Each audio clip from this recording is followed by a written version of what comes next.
Alessandra Buzzo, candidato del BARD Belluno Autonoma Regione Dolomiti per le elezioni regionali 2015, lista Veneto Civico.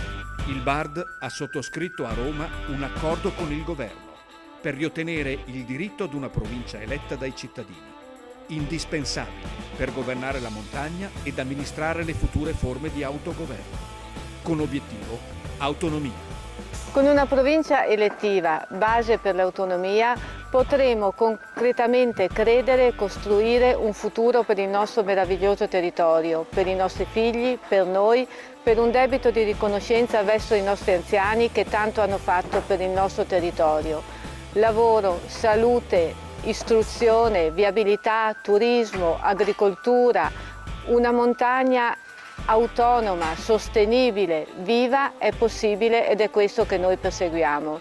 Non ho nessuna promessa da farvi se non quella di continuare a combattere come ho sempre fatto per le persone, per la dignità delle persone e la dignità del nostro territorio. E una cosa è certa, vi porto tutti con me, nessuno escluso. Il 31 maggio 2015 vota il candidato BARD Alessandra Buzzo. Scrivi Buzzo a fianco del simbolo Veneto Civico. Autonomia a tutti i costi.